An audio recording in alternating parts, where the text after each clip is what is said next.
Voy a Cierro el micro. empezar la grabación. Yo cierro.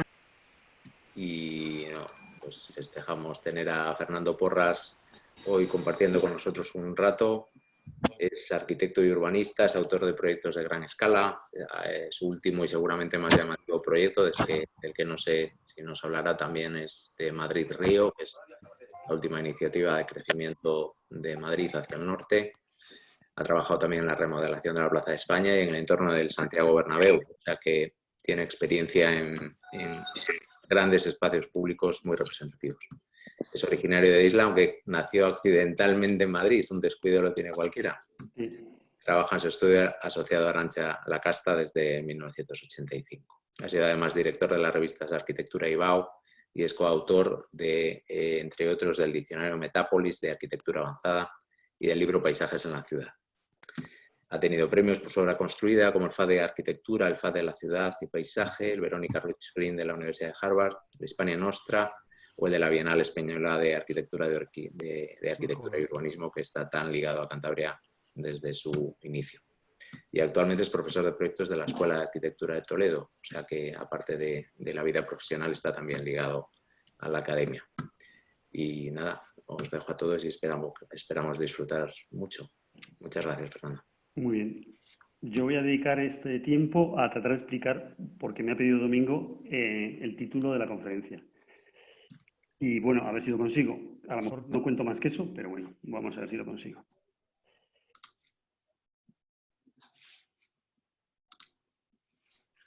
¿Cómo pasó? Sí, ya estás. Paso con el ratón, vale. ¿Dice que me oís? Sí, perfecto. Vale, perfecto. Bueno, lo que voy a contar, como todos los arquitectos, me gustaría no contarlo del todo, pero para explicar el título de la conferencia voy a contar trabajos que hemos hecho que tienen que ver con el agua y que tienen que ver con nuestra metodología, que se basa siempre en algo que va más allá de la escala del problema o de la escala de la pregunta y se centra siempre en unas escalas mayores que alcanzan el territorio y alcanzan la geografía. Como voy a hablar de la ciudad de las aguas, de la que describiré enseguida, pues os muestro la geografía de la provincia en la que está situada. Esta es la provincia de Madrid. Aunque no lo parezca, es un triángulo equilátero girado, un poquito girado, y lo que vemos en esta imagen, que es muy clara, es esto es un plano de erosión de los suelos. Entonces vemos una zona muy poco erosionada, que es la sierra, que es esa banda inclinada verde, una zona medianamente erosionada, que es la banda amarilla, que es el llano, y las zonas rojas, que son las de la máxima erosión, donde obviamente surcan las aguas de los arroyos y de los ríos de la provincia. Y este es un diagrama hecho en base a ese dibujo de atlas geográfico que representa las cuencas de agua que confluyen en el Tajo a través de la Sierra de Madrid, que es la Sierra de Guadarrama.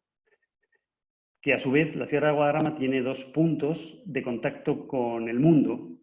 A través de Somosierra se llega a Irún y a Europa, a Westfalia o a Francia, y a través del paso de Guadarrama se pasa a Galicia y por tanto a América. Entonces, esa sierra, con esas dos puertas que nos vincula a esta ciudad del centro con el globo, pues también genera agua con sus deshielos y ese agua baja hacia el sur con esta disposición casi siempre norte-sur. El agua viene del norte, surca el territorio hacia el sur y llega al Tajo, que se la lleva al Atlántico. Madrid tiene un nombre árabe que es Mairit. Mairit significa en árabe madre de las aguas o lugar de gran cantidad de agua. Y los árabes que controlaban el curso de las aguas heredado de los romanos no pusieron el nombre en balde. Mairit, madre de las aguas. La ciudad se establece en el siglo IX en el camino entre dos ciudades romanas. De hecho, hay villas y restos arqueológicos de villas romanas en el entorno de Madrid, pero Madrid no es ciudad hasta el medievo y se instala en medio de este sistema hidrológico.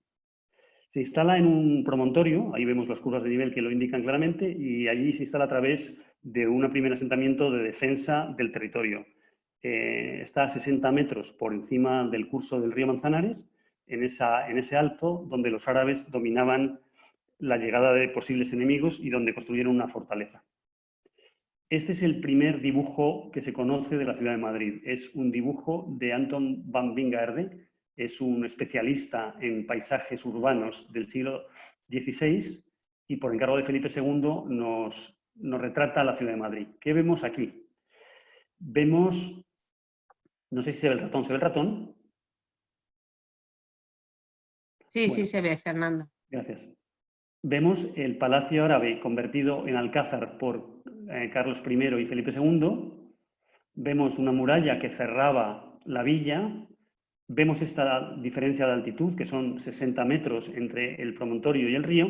Y vemos un río bastante humilde, un hilo, casi es un hilo de agua, que sin embargo se enfrenta a un puente de grandes dimensiones. La ciudad, esta ciudad de las aguas, se empieza a desarrollar en sentido opuesto al río. Vemos aquí las sucesivas murallas. Vemos la muralla de la fortaleza árabe y la muralla de los primeros arrabales medievales, hasta el crecimiento que se produce desde el siglo XV hasta el siglo XVII, que da lugar al Madrid que dibuja Napoleón en este plano. Este es un plano dibujado por el ejército de Napoleón y retrata cómo era Madrid en 1808. Se adivina perfectamente un límite muy claro que voy a recorrer con el ratón, que ahora mismo son todo avenidas y calles, que eran las que estaban limitadas por una tapia que construye Felipe IV en el siglo XVII, que es la quinta de las 5 sucesivas murallas que se van construyendo a través de la historia y cuya misión no era ya defensiva, sino era la de controlar fiscalmente los productos que entraban y salían de la ciudad. Y esta valla no se demuele hasta el siglo XIX. Es decir, que todavía está en tiempos de, por supuesto, en tiempos de Fernando VII, y a partir del siglo XIX se demuele. Y la ciudad ya no está constreñida por un límite físico tan claro. El río Manzanares, luego hablaremos más de él, siempre queda, digamos, al oeste de la ciudad, y la ciudad nunca ha crecido hacia el río, siempre ha crecido en el sentido opuesto al río. Aquí vemos la Casa de Campo, que es un parque que compra Felipe II, es un cazadero real, unas huertas, y cómo la ciudad no se atreve a llegar, al río. Sí se ven unas trazas de unos caminos neoclásicos que luego se materializarían a partir del siglo XX. En 1859, al mismo tiempo que Cerdá dibuja el plan de Barcelona, Castro dibuja el plan de Madrid y este es el dibujo de su plan, el plan Castro. Carlos María de Castro dibuja esta serie de tramas ortogonales, un poco no tan hermosas como las del plan Cerdá y adaptadas un poco a la topografía. Luego hablaremos mucho de la topografía de la ciudad. Aquí vemos cómo recoge esas avenidas de la Ilustración, esas formas de triángulos que empezó a esbozar Carlos III, pero vemos clarísimamente la diferencia entre la ciudad que estuvo constreñida por la tapia, incluido el Retiro, que es esta gran mancha, otro parque real, y la nueva ciudad que va creciendo muy lentamente a partir de mediados del siglo XIX. Este es un dibujo de 1901. Vemos otra vez el Manzanares, vemos cómo la ciudad se separa de él, no quiere saber nada del río, y vemos aquí muy tímidamente cómo empiezan los elementos del plan Castro, con su ortogonalidad. Este es un dibujo de 1941.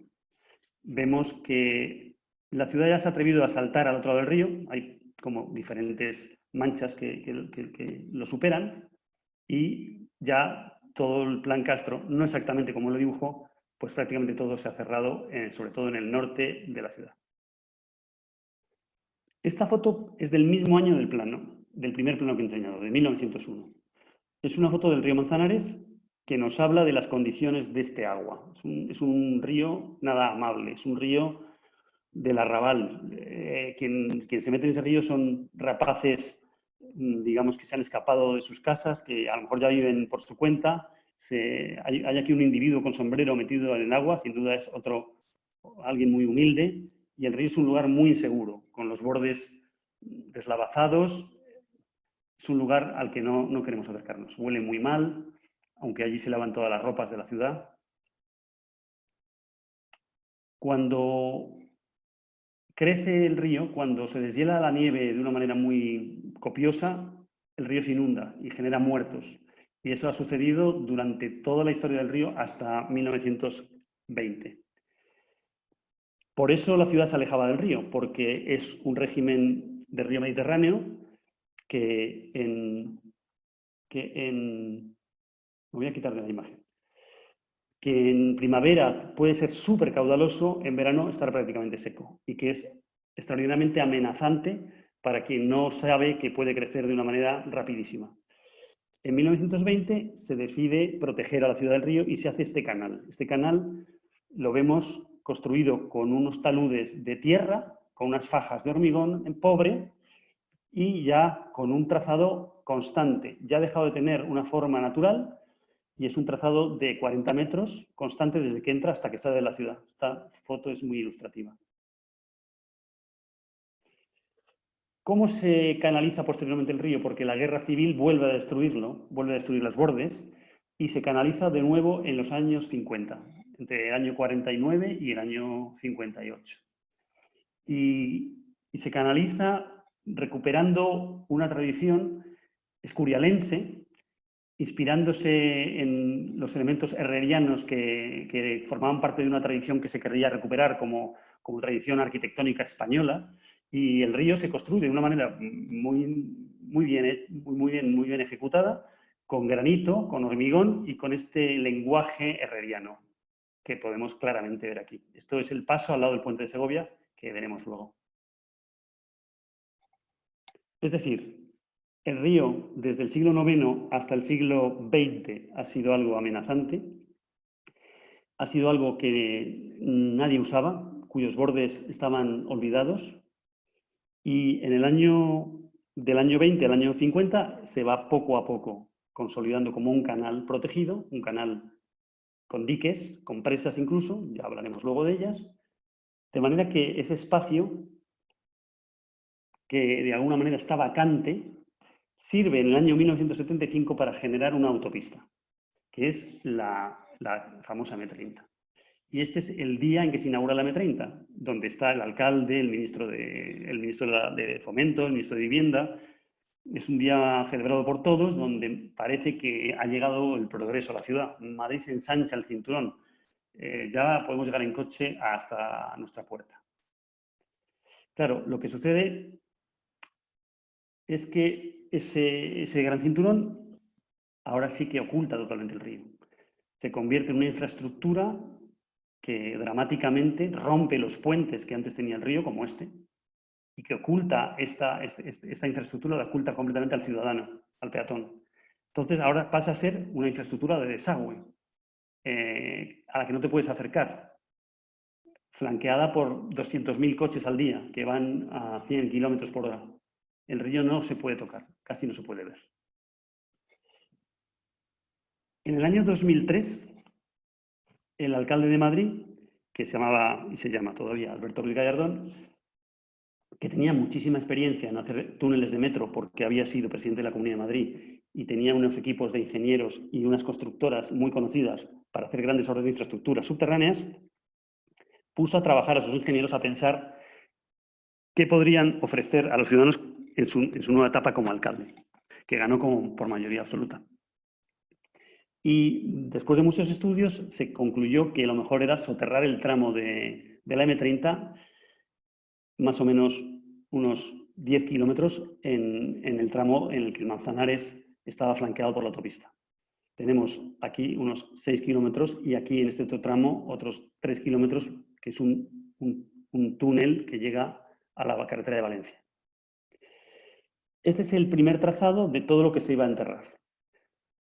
La movilidad planteada en la autopista se trasladaba al subterráneo, es decir, El proyecto no proponía una nueva movilidad, no quería que el coche se comportara de otra manera. Quería simplemente que el coche bajase de nivel y dejar una superficie libre.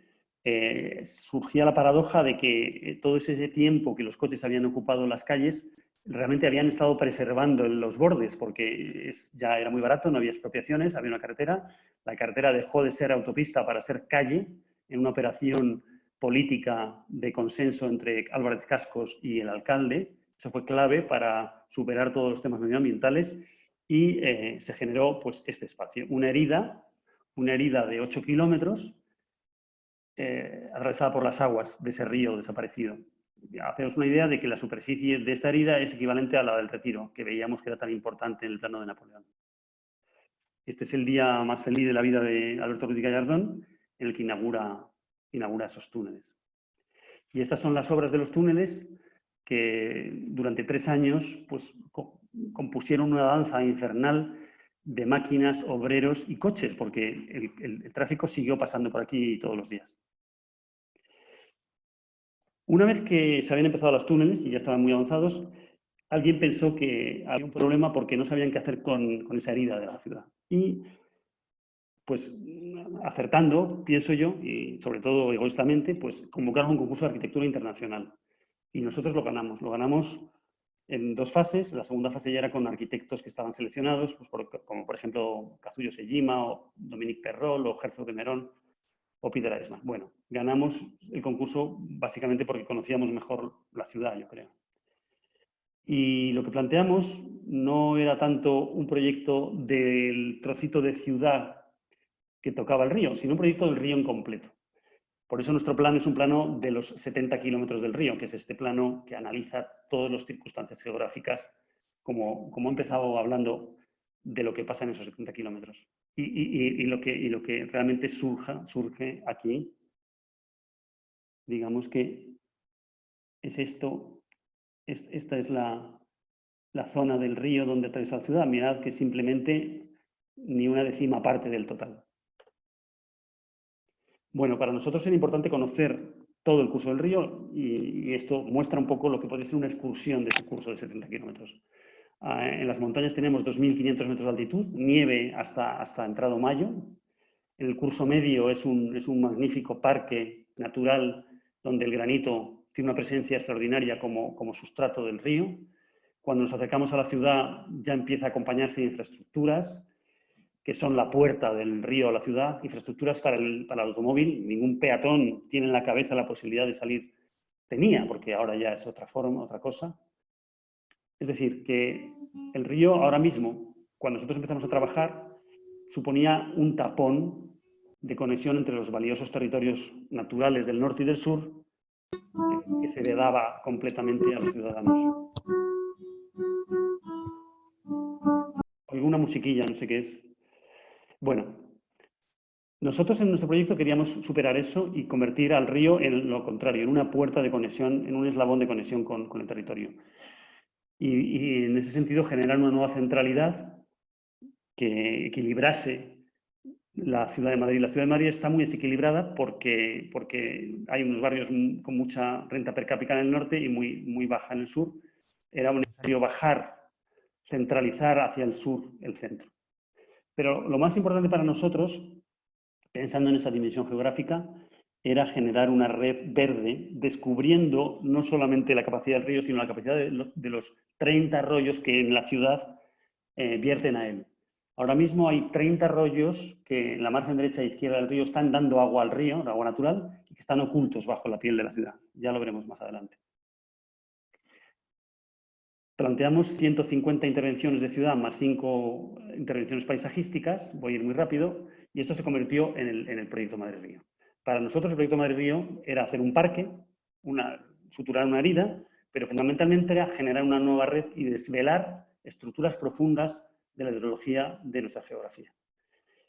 Voy a contar el parque muy rápido, tiene una primera parte que es toda la margen izquierda del río, que es esta de aquí, que es donde las casas están más pegadas al cauce, y luego hay una zona donde las casas se separan mucho más del cauce.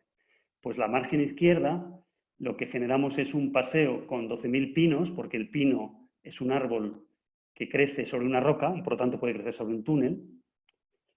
utilizando árboles no extraídos de viveros, sino extraídos de la naturaleza, seleccionados uno por uno en campo por nuestros colaboradores, traídos con un gran porte sobre los túneles, que constituían esta idea que veis aquí como algo artificial, pero realmente se ha podido construir exactamente igual. El sistema de riego es muy importante porque hace que los árboles crezcan más que en la naturaleza, es como si estuviesen, digamos, sobrealimentados, y lo que se pretende es generar una franja forestal, como si bajase de las montañas en la margen izquierda del río, unificando completamente el proyecto. Es un elemento de continuidad importantísimo. En segundo lugar, la zona vinculada al Palacio Real y a la Casa de Campo, donde planteamos varias operaciones, todas para generar una monumentalidad de visión de la cornisa de Madrid. Entonces, desde el Puente del Rey hasta la Huerta de la Partida, o los jardines del Puente de Segovia o de la Virgen del Puerto. Esta explanada, esta gran explanada, lo que vemos aquí, lo que señalo con el ratón, es el comienzo del Salón de Pinos, que es esa estructura de los 12.000 pinos, pero cuando llegamos enfrente del Palacio Real, abrimos el panorama, generamos una nueva puerta a la Casa de Campo, que realmente recupera la puerta que estaba presente en el siglo XVII. Sobre un gran nudo de tráfico replantamos un huerto donde estaban los antiguos huertos de Felipe II, y sobre el fondo de ese huerto construimos un mirador que sabemos positivamente que es el punto donde Anton van Wingårdh dibujó el primer dibujo de Madrid. Se restaura la ermita de la Virgen del Puerto, se construyen una serie de fuentes que rememoran las lavanderas fregando en el margen del Manzanares, y también se genera un nuevo escenario en el Puente de Segovia, agrandando el río artificialmente con dos grandes estanques. También trabajamos en el Puente de Toledo, que es otro elemento histórico muy importante del siglo XVIII. Generamos unos jardines que fuesen al mismo tiempo un lugar para ser mirado y para mirar, como un patrón neobarroco que dialogase con el puente barroco de Pedro Rivera, magnífico puente y muy bien restaurado. Es esta idea de que la geometría de los túneles, la geometría de alta velocidad de los túneles traza los caminos, pero los jardines dialogan con un patrón floral con lo barroco del puente. El puente es al mismo tiempo un mirador, pero al mismo tiempo un objeto para ser mirado. Se construyen estas gradas. Cuando se inunde el río, estas gradas quedan inundadas, pero a partir de aquí ya, con la venida de 500 años que hemos calculado, no habría ningún mayor peligro. Las gradas sirven para contemplar el puente, igual que el puente sirve para contemplar los jardines. Aquí está.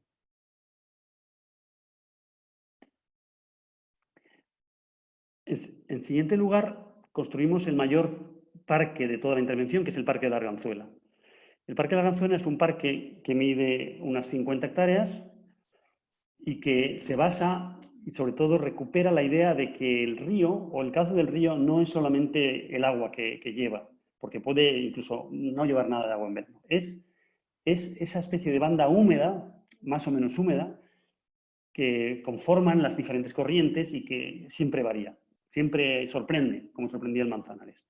Entonces constituimos el parque con la suma de diferentes restos del río, como huellas que hubieran pasado por allí, y que entre sí se entrelazan generando bolsas que son tratadas con diferentes asociaciones vegetales, todas de la península ibérica, como si fuese un retrato de la península ibérica, como el río Manzanares lo es, porque el río Manzanares en sus 70 kilómetros pasa de 2.500 metros de altitud a 500 metros de altitud.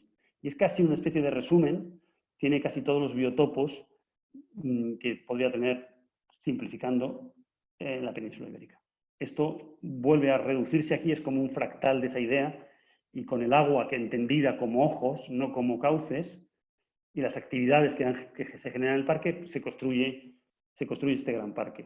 Esta imagen nos enseña cómo lo que pasa en el cauce es parecido a lo que pasa fuera de él, ¿no? Cómo la huella del río, no solamente el agua, es muchas más cosas. Es el frescor, o la fertilidad, o la topografía. Los diferentes caminos se van cruzando, son de diferente carácter. Este es lo que llamamos el camino rápido, porque es más ancho y de topografía casi horizontal. El camino lento, que es más sinuoso y que va describiendo topografías más accidentadas. O el camino de grava, el camino de los niños, como si fuese un río seco que se cruza con nosotros. El agua que aparece también en las paredes o que aparece en los suelos, como ese agua que sorprende, como los ojos. Bueno, y las actividades que dan lugar al parque. Y al final del proyecto del Madrid Río, pues integramos el Matadero, que es un centro cultural, que son unos pabellones ortogonales organizados como una ciudad que funciona por sí misma, una microciudad construida en 1915 por el arquitecto municipal Bellido, después de haber estudiado todos los mataderos, sobre todo los alemanes, construyó y este matadero que hoy día es un centro cultural totalmente recuperado y que nosotros integramos en el parque como si fuese una serie de pabellones que quedan dialogando con su ortogonalidad con la sinuosidad del Parque de la Arganzuela. Sobre este parque se incorporan muchos sistemas de juegos de niños, inspirados en lo que pasa en nuestra excursión a las montañas, al Guadarrama. Los niños se deslizan, los niños chapotean, los niños trepan, y esto se convierte en la imaginería de nuestros juegos.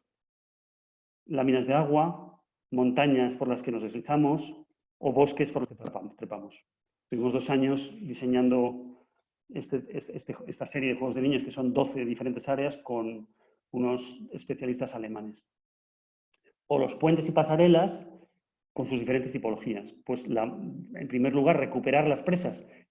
Eran 7 presas, también con un lenguaje escurialense, que habían quedado cercenadas por la calle. Nosotros las convertimos en pasos peatonales.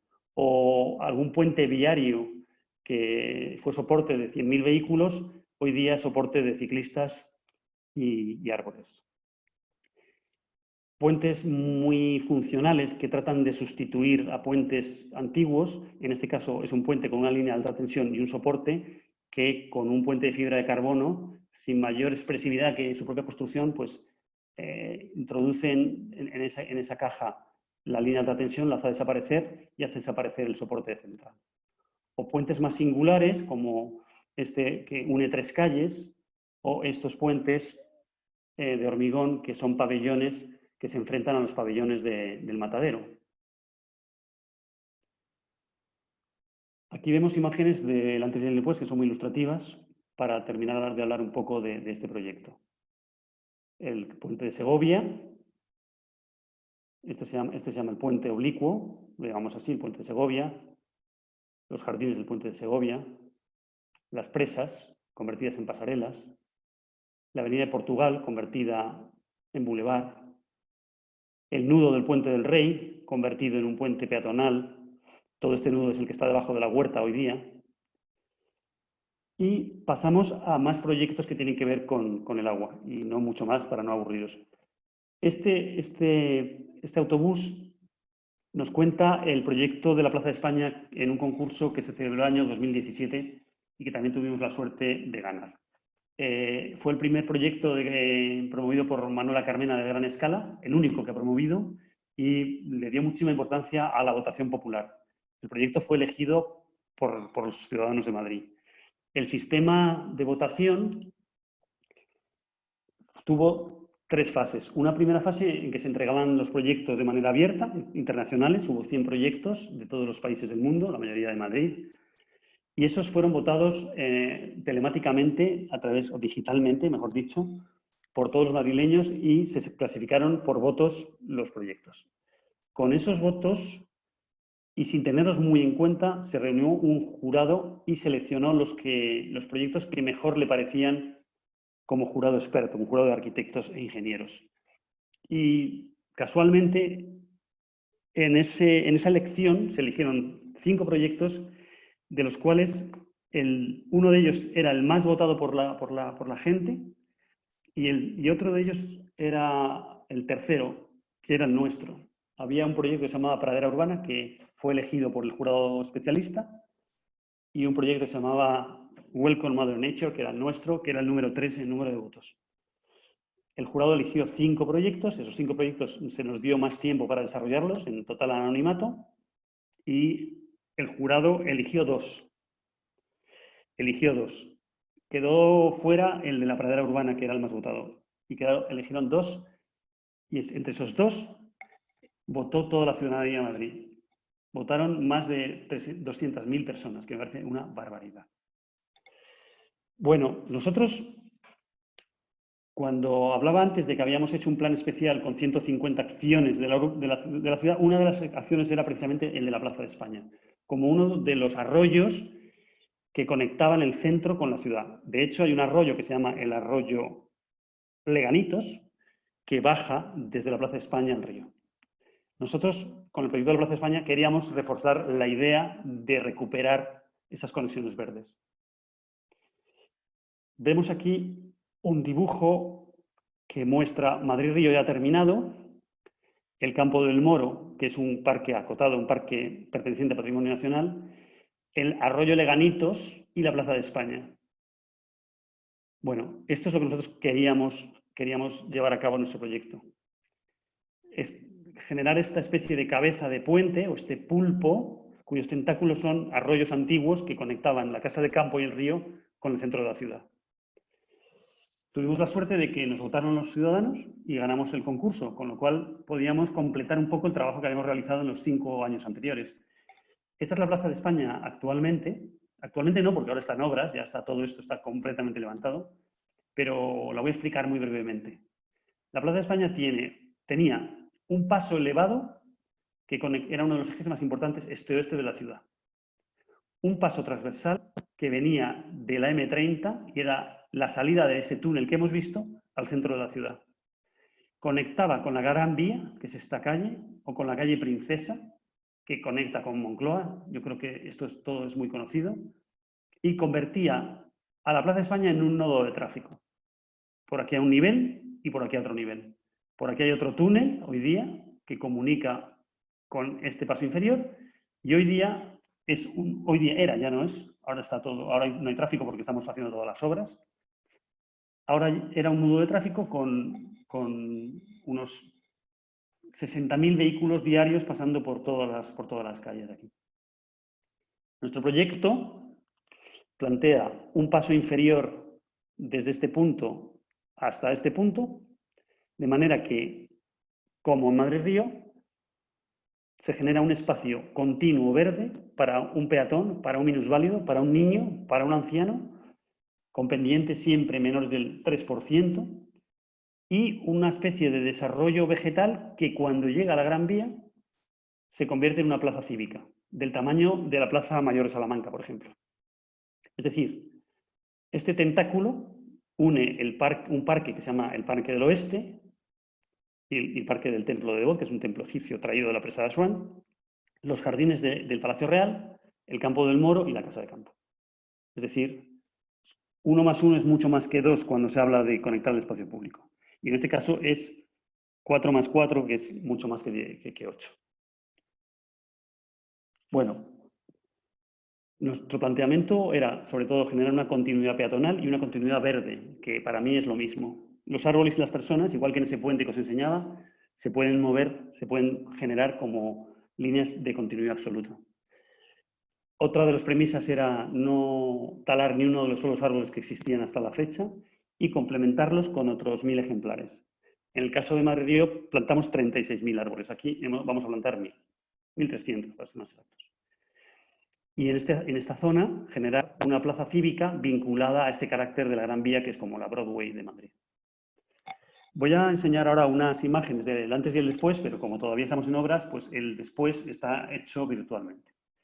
Esta es la salida del túnel actual que pasa a un paso superior. Es un túnel que viene de la calle Bailén, que se construyó delante del Palacio Real, y que pasa delante de un paso superior que cortaba completamente la conexión entre la casa de campo y la ciudad. Bueno, y esta es nuestra propuesta. La imagen es la misma y la topografía está hecha con un programa de 3 dimensiones, es decir, que aquí no hay ninguna ficción. La única ficción son las pompas de jabón. Las cotas son las que habrá en el futuro. Y esto ya será totalmente peatonal. Los coches pasarán por debajo, en un paso inferior de menos de 500 metros. Este es este paso del que digo que existe hoy día, que existía, que cercenaba la conexión entre la plaza y el río y que quedará cubierto completamente por la vegetación y por los caminos de los paseantes y los ciclistas. Esta es una foto sacada desde esa autopista, desde un coche, y cómo dejará de haber autopista para ver una nueva zona verde.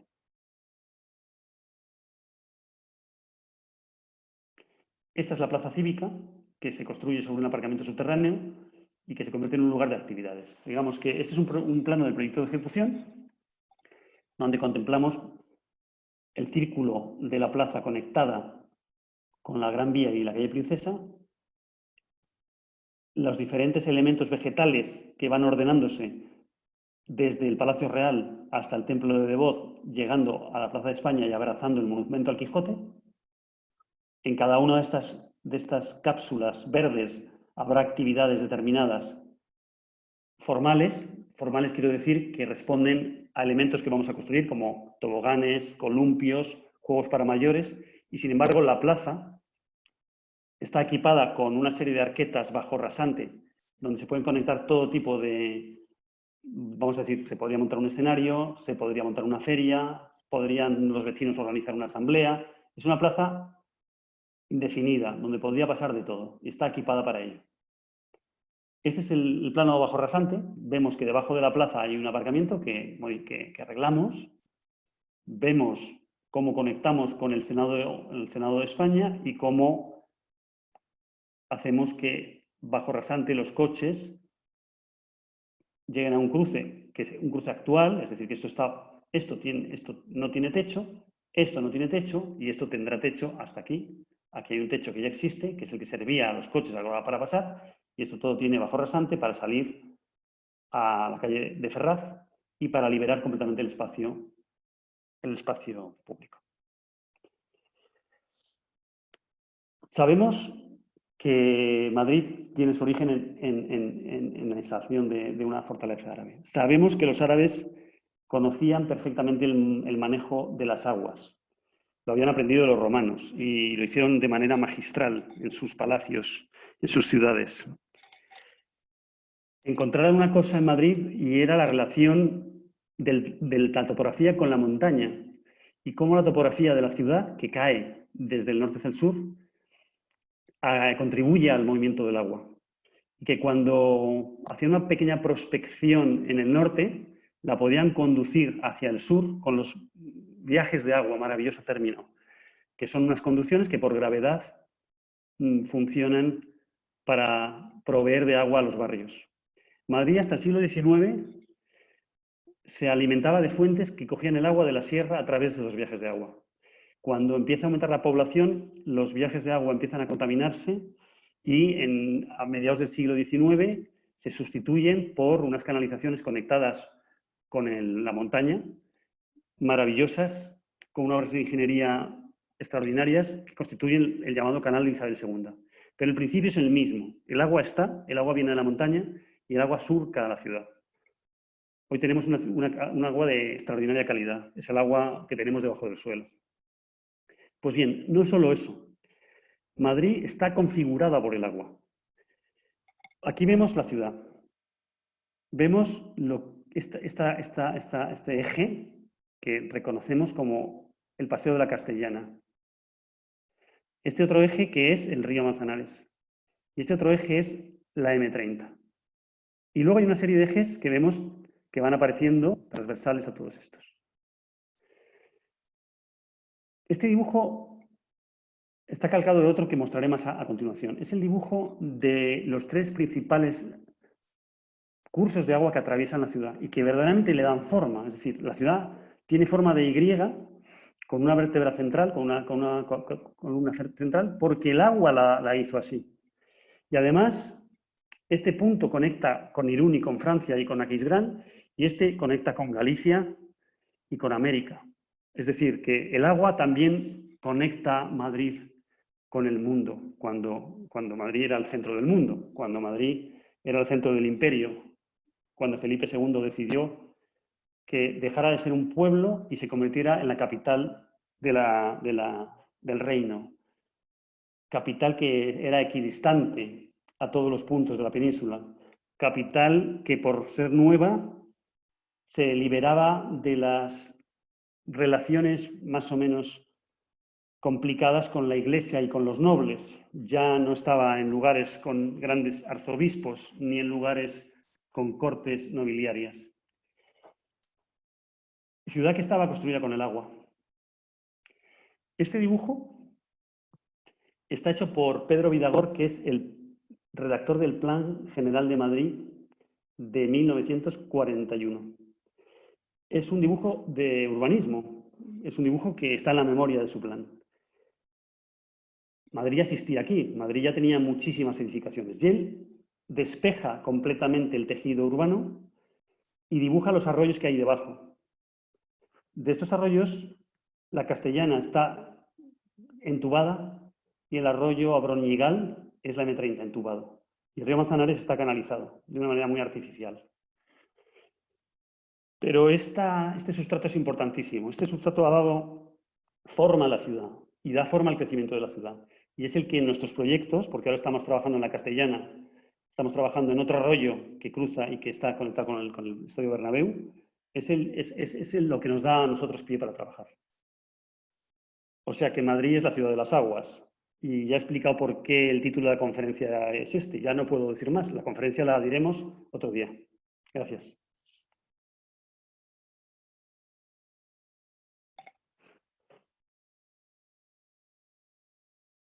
¡Bravo!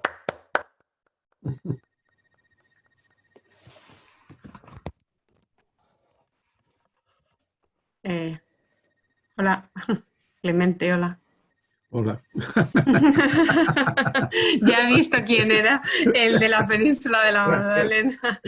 El fantasma de la Magdalena. Eso es. Fernando, has desaparecido. No, te vemos.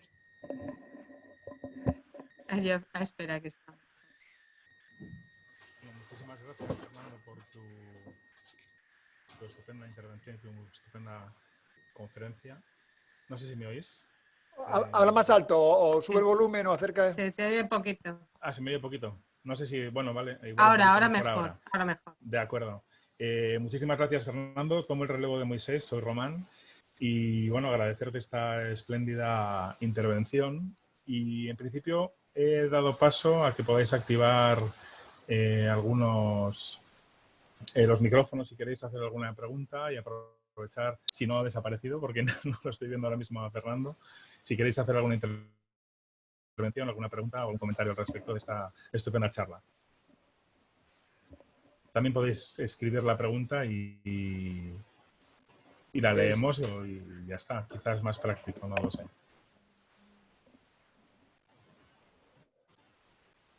Sí, Fernando, iba a hacer una pregunta ahora. Fernando, tienes el micro apagado. Tienes que encender el micrófono, Fernando. Sí, apagado. Mira. No, verte no, pero tienes el micro apagado. O es que te has desconectado del Zoom. Ay, perdón. Sí, estás sin micro y sin imagen, Fernando. Bueno, aprovecho para felicitarte en lo que todo esto se resuelve. Aprovecho para felicitarte por la conferencia interesantísima. Dan ganas de ir a Madrid ahora. Mar, no te está escuchando Fernando, que por lo visto se ha salido un poco de... no sé, ha habido una... Que sin querer, que se está incorporando ahora mismo. Vale, es que sí aparece. Ahora que le iba a hacer yo una pregunta difícil, escapa. Vale.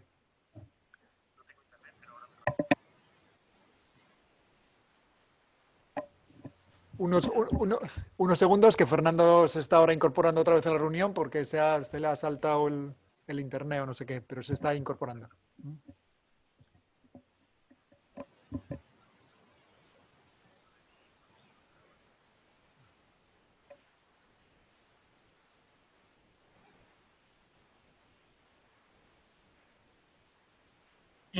Puedes ir leyendo el chat, Román, porque como hay varias felicitaciones... Sí, vamos a ver, igual lo estáis viendo, pero bueno, enhorabuena, dice Ana María Lastra, una conferencia muy interesante. Tenemos más, Angelina Montalbán nos dice muy interesante, nos quedamos con ganas de más, gracias. Esther nos dice muchas gracias, precioso e interesante proyecto, estupenda charla. Y bueno, hola Fernando, aquí no tengo claro quién lo dice, pero está... sí, Esperanza, Pana Botella. Hola Fernando, preciosa charla, llena de imágenes que clarifican lo expresado. He estado en Madrid, Río, y me ha gustado muchísimo. Un abrazo, Esperanza. No sé qué he hecho. No sé si hay alguna cosita más por aquí que leer, o si Fernando ya está otra vez. A Fernando le vemos, ahora pero no le oímos, no, pero vemos está- que habla está- con Domingo por Está teléfono. hablando con Domingo. ¿Me oís Ya ahora? está el sonido Ahora sí, activado. ahora sí. Ahora habla, conecta el micro, Fernando. Ya está conectado, ¿no? Ya está, Ya ya está está. conectado, Ahora, ya te sí, vimos. sí. Bueno, pues Perdón. ya, a ver, cualquier pregunta. Quería, antes de que me preguntéis, nuestro estudio es un estudio pequeño que trabaja con muchos equipos coordinados. Entonces, trabajamos normalmente, es un equipo muy pequeño, es un equipo, tenemos en el estudio, tenemos 10 personas. Hacemos posibles estos proyectos porque trabajamos con otros equipos. ¿Me oís? Sí, sí. Bien, entonces, por un lado, con ingenieros, por otro lado, con todo tipo de botánicos, es decir, incluimos en el trabajo a muchos equipos interdisciplinarios. Nosotros tenemos la suerte de que podemos ganar los concursos y luego incorporamos a todo el mundo, ¿no? En el caso de Madrid Río, hicimos el concurso 3 oficinas juntas, que nos asociamos para hacer, porque era un proyecto inmenso. Y luego contratamos ingenierías, paisajistas y demás. Las otras dos oficinas son las de Burgos Garrido y Rubio Álvarez Sala. Queridísimos colegas con los que disfrutamos muchísimo haciendo el proyecto y con los que seguimos haciendo cosas. En el caso de la Plaza de España, que es un proyecto, la 10ª parte de pequeño, pero quizás es 10 veces más complicado porque también hacemos los túneles y toda la obra de infraestructura, lo hemos hecho el estudio de Lorenzo Fernández Ordóñez y yo, que nos hemos asociado y que desde que empezamos el concurso todos los proyectos los hacemos juntos. Es una sociedad con voluntad de permanecer. También hemos contratado ingenieros estructuristas, ingenieros de movilidad, botánicos. Creemos que sabemos más o menos coordinar equipos y aunque siempre se da el caso de que el contrato con el ayuntamiento es nuestro, es de los arquitectos, pero para nosotros es fundamental trabajar con ingenieros y apreciamos muchísimo su trabajo y aprendemos muchísimo de ellos. Si no, sería imposible hacer estos proyectos. Quería decir eso antes que nada. Muy bien. Pues adelante con las preguntas. Ahora puedo oír, antes no oía nada, ¿eh? Bueno, pues han sido muchos elogios los que has recibido Bueno, eso mientras no estaba falta repetir. silenciado, pero los Eso no puedes falta leer repetir. algunos de ellos en el chat de la conferencia. Vale, pero eso no importa mucho. Son más bien las preguntas. Bueno, sobre todo, que espero que Domingo me dé oportunidad de dar la charla, porque como hoy solo me ha servido para explicar el nombre, pues a ver si el colegio me la da algún día. Mira, precisamente la próxima semana va a dar Aníbal una charla sobre la vivienda medieval en Cantabria. Magnífico. Pero el día 22 sería... No, Domingo, da un poco de tiempo, que eso queda fatal. Bueno. Que se cansa la gente, no, dentro de algún tiempo. Bueno, venga. Hay que, a ver, ten en cuenta dos cosas. Uno, que hay que aprovechar el confinamiento para dar la charla, porque esta charla que has dado no vale como charla. Luego hay que darla en directo. Eso sí, Tenemos sí. que pasar unos meses, pero esto Sí, no sí, quita sí. la cena, que es Muy lo bien. que es lo realmente importante. Sí, lo más importante es la cena. Bueno, te quería hacer dos, más que una pregunta, que no me interesa tanto resolver dudas, como tirarte de la lengua sobre reflexiones, ¿no? Dos muy importantes que tienen que ver incluso con la coordinación del trabajo, ¿no? Que es, y con el título, que es la síntesis. O sea, cómo hacer síntesis de algo de una complejidad máxima, como puede ser una ciudad, pero que no es algo definido, sino que es algo construido en el tiempo, que es algo que cambia su naturaleza en orden a sus propias transformaciones. Cuando hablamos de la ciudad árabe, pues luego viene la ciudad barroca, luego viene la ciudad de Felipe II, luego la del 18, la del 19, etcétera, etcétera. Y la del 20 con sus grandes transformaciones y con las autovías y con todo. Es la misma ciudad, no es la misma ciudad, y sin embargo hay que hacer, por un lado, síntesis, y por otro lado, descubrir su naturaleza profunda. De alguna manera, eso que se habla del genoma de la ciudad, o de alguna manera preguntar a la ciudad, ¿no? Si muchas veces entrar al problema preguntando a la ciudad cómo es y cómo puede ser, o cómo se me va demasiado para decir cómo quiere ser, pero sí cómo pudiera ser dentro de sus posibilidades, cómo lo que dentro, pero lo que su naturaleza puede dar, puede hacer, puede llegar a ser, ¿no? Dentro de su, pidiendo a la ciudad lo que la ciudad te puede dar, ¿no? Y hay, yo creo que una cosa que aporta tu visión, que como dices tú es muy global, porque nace de la arquitectura, pero en el fondo quiere ser una especie de saber universal o de que un saber conciliador con todos los saberes. Pues no sé, quiere decir que abarca desde la escala. Si queremos conocer cómo es ese sujeto, tenemos que meterle en circunstancia, tenemos que meterle en una escala para ver qué papel está cumpliendo y por otra parte en sus claves geográficas, orográficas y naturales. Curiosamente, el agua como desagüe de las cosas resulta que es posiblemente la clave que a la vez da también las claves dependientes. El desagüe es algo absolutamente, posiblemente la noción más importante para la habitabilidad de un territorio, por lo cual también te está dando las claves orográficas y las claves distributivas, porque las propias formación de las cuencas también te está definiendo las claves orográficas. Bueno, quiero decir, ¿cómo entiendes tú ese ejercicio de gran síntesis y de búsqueda de las no sé, de las claves de algo tan complejo como una ciudad, ¿no? Bueno, la ciudad es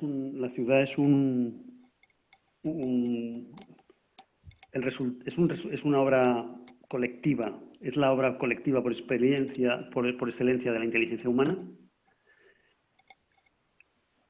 Es una obra de todos, es una obra del tiempo y es una obra de la idiosincrasia de la gente. Y efectivamente, la ciudad cambia, vamos a decir la ciudad europea, la ciudad que se ha constituido a través del paso del tiempo, porque hay ciudades de Arabia que no podrían ser así, ¿no? Pero la ciudad europea, la ciudad de la vieja Europa, es la suma de diferentes cosas, ¿no? Por un lado, la geografía, por otro lado, la geología, por otro lado, la macrogeografía, es decir, las conexiones de una ciudad con otra ciudad o con un bosque o con un huerto que hacía que la gente produjera y vendiera y hubiera un mercado, son fundamentales. Y todo eso con la acción del hombre, cuando el hombre se asienta, cuando el hombre sabe cultivar algo, ¿no? Entonces, yo creo que, por lo menos en nuestra manera de trabajar, es importantísimo el tema de la geología de las ciudades, de la capa más profunda de las ciudades. Nuestros proyectos, o mi manera de pensar cuando trabajamos en proyectos de gran escala, es la del automatismo. O sea, yo lo que hago es, veo cuáles son las capas que hay aquí, capas geológicas, capas históricas, capas sociales, y casi lo que resulta del proyecto es anónimo. De hecho, Madrid Río es un proyecto anónimo. Es un proyecto donde no hay ningún grito más. Bueno, hay un grito que es una pasarela de Dominique Perrol, con la cual no estoy de acuerdo. Entonces, interpretar esas, para mí es interpretar capas y sumar a lo mejor alguna capa que hace que dialoguen entre sí las capas. Si consideramos las capas estratos, una intervención del arquitecto podría ser pequeños agujeros que comunican estratos, pequeños ascensores que unen capas o que aprietan las capas y las hacen contactar. Yo lo vería así. O sea, el arquitecto, nosotros tenemos una enorme suerte de trabajar en gran escala y de ejecutar los proyectos. Cosa que nos lleva mucho trabajo. Es decir, nosotros, desde que ganamos un curso hasta que hacemos el proyecto de ejecución, dedicamos un extraordinario tiempo a que nadie nos quite el proyecto ni que la ciudad renuncie a él. Y hasta ahora hemos tenido una suerte bárbara con eso. Hace falta mucha suerte. Y lo que hacemos es, yo lo veo como una conexión de capas. Y esas capas son producto, la capa que yo puedo añadir o que no siquiera la puedo añadir, no, ni mucho menos, es simplemente la forma de unirlas, de hacerlas más próximas y hacer conexiones entre ellas. Al final llamas a Madrid la ciudad de las aguas, ¿no? Y al final llamo a Madrid la ciudad de las aguas. Sí, la interpretación que yo hago de la ciudad de Madrid basada en esos surcos no la he oído mucho, la verdad. Es una interpretación más bien más actual, vamos a decir. ¿Te sorprendió cuando Pedro Vidagor ¿Encontraste el plano de Pedro Vidagor, el del croquis? Bueno, ese? más que sorprenderme, el plano no lo conocía. O sea, yo creo que Pedro Vidagor me encontró a mí, no al revés. O sea, que ese plano para mí ha sido una inspiración extraordinaria. No me sorprendió, no me sorprendió. Yo lo conocía antes de empezar a trabajar. Fernando, soy Román. Una apreciación. La verdad es que cuando uno ve este trabajo en el que, salvo algún grito como el que has hablado, aparentemente está todo casi oculto, ¿no? Uno puede recorrer ciertas zonas sin ser consciente de la globalidad que eso abarca. Porque habrá muchas personas que utilicen todo Madrid Río, pero habrá quien utilice eso como una parte de su barrio, que será una pequeña zona de su hábitat cotidiano, ya sea gente, bueno, es algo así. Los vecinos, sí. Eso, de los vecinos. Es decir, es una intervención con múltiples escalas, ¿no? Y un poco, cuando apuntaba Domingo a esa capacidad de síntesis, en realidad yo creo que ha habido, para poder sintetizar, una lectura. En realidad te has complicado la vida porque has ampliado muchísimo el margen de estudio, yéndote hasta el norte y recorriéndolo y sobrepasando por el sur para entender un poco y a partir de esa gran magnitud hacer una síntesis. No te has ceñido simplemente, no se ha ceñido en la reflexión a ese tramo de ciudad que habría sido incomprendido seguramente, a lo mejor nos habría gustado igual, pero no podría seguramente haber estado sustentado del mismo modo. Es cierto que uno se plantea que esto, a muchas escalas, podría hacerse en miles de sitios en España y en todo el mundo. Es decir, estas cicatrices de las que tú hablas, las hay en nuestras ciudades en Cantabria, las hay en todas partes. Quizá la oportunidad de contar con una gran economía en Madrid potente, ¿no?, que pueda hacer frente a estas tremendas inversiones, porque se arregla en muy poco tiempo el deterioro que ha costado mucho dinero durante muchas décadas. Seguramente se ha gastado más en estropear que lo que se ha gastado en arreglar o en intentar mejorar. Aún así, es cierto que al hacer esta intervención, y la pregunta viene ahora, o la cuestión, marca muchísimo contraste con aquellas zonas en las que, por ejemplo, que sigues conociendo en Madrid, y cualquiera que conozca Madrid lo sabe, en las que las casas están a pie de M30. Es como que marca, o sea, es verdad que es un parque que es para todos, pero que aquel al que no haya tocado en suerte vivir en ese tramo en el que esto sucede, sus condiciones son tan terribles como las que acabamos de desterrar aquí y que consideramos muy poco saludables. ¿Hay más intentos conocidos por tu parte de extender esto a otras áreas no apoyadas en el agua en este caso, porque no están apoyadas en el tramo de río, pero que sí pueden estar apoyadas en la traza verde general de la ciudad?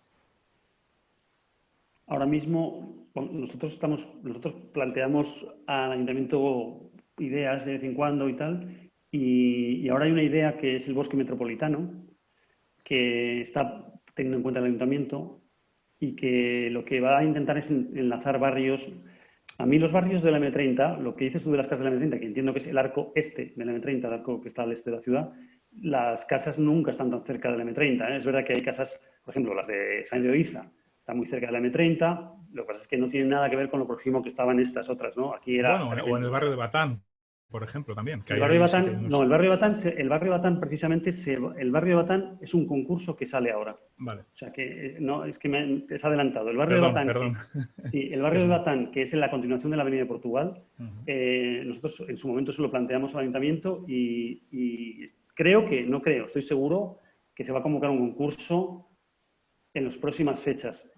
Creo que desgraciadamente no va a ser un concurso abierto de arquitectura. No sé cómo va a ser.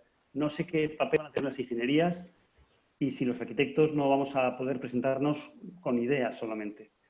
Pero el barrio de Batán va a tener una solución muy parecida a la de la M30. Eso es así. Por otro lado está una serie de bosques que lo que quieren es unir barrios de los años 60 que quedaron muy degradados, pero que tienen espacios intermedios entre bloques que pueden tener muchísimo interés. Y se está generando una cosa que se llama la Corona del Bosque Metropolitano de Madrid, que tiene que ver con eso. Y también nosotros querríamos que se colonizara la parte sur del río, que ya sale de la ciudad pero pertenece al término municipal y que es un sitio donde surcaba un antiguo canal que se llamaba el Real Canal del Manzanares. Lo digo por la cuestión lineal y la cuestión de conexiones y de grandes estructuras verdes. Y ese canal hoy día sirve de riego a unas huertas ilegales y creemos que se puede convertir en un parque agrícola de primer orden también muy, muy en contacto con la ciudad, con la recuperación del Real Canal. O sea que sí, la ciudad de Madrid, o sea, ahora mismo hay una figura que es el coordinador general de urbanismo, que fue director general en la época de Madrid Río, con el cual tenemos mucha relación y que creo que es una persona valiosísima para plantear estas cuestiones. Ojalá salgan, que es muy difícil. Pero sí, sí lo hay en Madrid. Y lo que decías de que lo que hemos hecho en Madrid es aplicable a otras ciudades, es que es así. Es que nosotros nos presentamos a muchos concursos, casi todos los perdemos, pero nos enfocamos así. Estudiamos el territorio, estudiamos la gran escala, estudiamos las grandes líneas geográficas y llegamos luego al detalle, pero bueno, y perdemos. Normalmente perdemos, pero a veces ganamos. Pero sí, sí, esto se puede hacer es que en cualquier sitio del mundo, cualquier ciudad tiene estos elementos, estas capas para interpretarlas.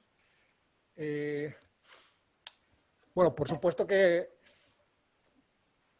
disiento con esa especie de frialdad con la que cuentas lo de las capas, Fernando, en un sentido y además porque te conozco, en el sentido de que las soluciones que tú buscas o pretendes encontrar tienen unas características, unos listones que han de cumplir esa solución y que si no tienen esos ingredientes no son solución. Por ejemplo, una sería no se puede perder, es más, se tiene que alimentar la riqueza histórica, la condición histórica. O sea, la ciudad es un hecho. El domingo, la condición histórica es una capa. Es una capa. Pero no es una capa como objeto de análisis, sino como una necesidad existencial. Y ahí es la palabra a la que quiero llegar. La ciudad es una condición existencial que se ha de mejorar claramente. Y muchas de sus necesidades existenciales vienen dadas, por ejemplo, por la conexión geográfica. La actuación del Manzanares es un hecho digamos, interno de coser, de solventar, de dar mejor calidad, que eso ya es una solución increíble, pero es también un corredor de que puedas escapar del hecho asfixiante que puede ser una ciudad. Es un gran conector con la naturaleza que está más allá. Y eso es clave también entonces necesitas escala para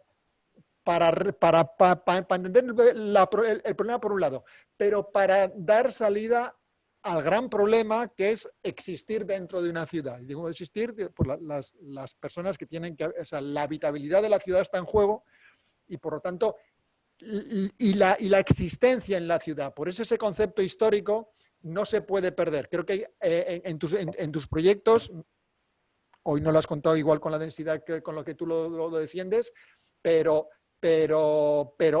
recuperar la lectura histórica es algo en lo que a lo que le dedicas muchísimo esfuerzo de tu proyecto, de tu diseño y de tu inversión como obra. O sea, es pues eso, el volver a recuperar huertas o la imagen que esa huerta tenía, o la imagen de dónde estaban esos arroyos, o dónde estaba la puerta de no sé qué, o dónde estaba. O sea, todos esos recursos históricos enhebran, enriquecen y dan una, digamos, calidad existencial de que tu lugar no se dota solamente de presente. Es decir, que el proyecto no es una solución funcional. Claro, pues es que la ciudad es un artefacto del tiempo. Y entonces, por supuesto, o sea, no puedes no tener en cuenta lo que ha pasado como algo importantísimo, claro. Hombre, además se nota bastante, yo pienso, en todos los momentos en los que tienes referencias históricas y en Madrid abundaban, que parecían que te podías preguntar anteriormente ¿qué pinta esto aquí? O sea, estoy pensando en cualquiera de los dos puentes notables que hemos hablado antes, el de Segovia o el de Toledo, y de repente veías uno de ellos y decías, esto podrían haber trasladado aquí ayer porque no entiendes nada que eso esté ahí con todo esto que sucede alrededor. Y de repente, ahora nadie se hace esa pregunta, ahora todo el mundo entiende qué es eso.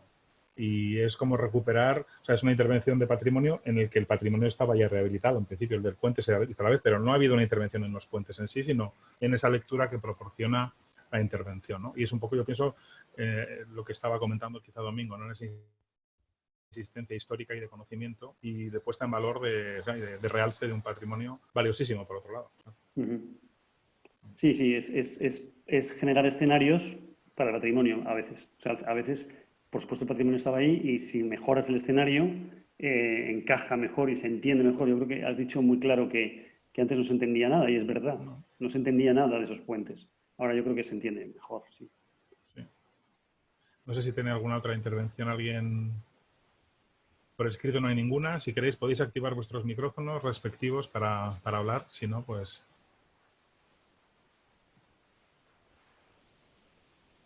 No sé. Bueno, pues si no hay más intervenciones, quedamos emplazados para esa conferencia presencial que espero se pueda desarrollar sin tardar demasiado tiempo para dar la conferencia que tú quieres dar. Perfecto. Además, Perfecto. A si ver te si el domingo parece. me deja. Sí, no, te dejaremos, te dejaremos. Un abrazo muy fuerte Igualmente. a todos. Gracias por estar aquí y seguiremos desde el colegio intentando difundir la cultura, nuestro saber hacer de arquitectos. Adiós a todos. Gracias. Buenas tardes. Adiós, gracias.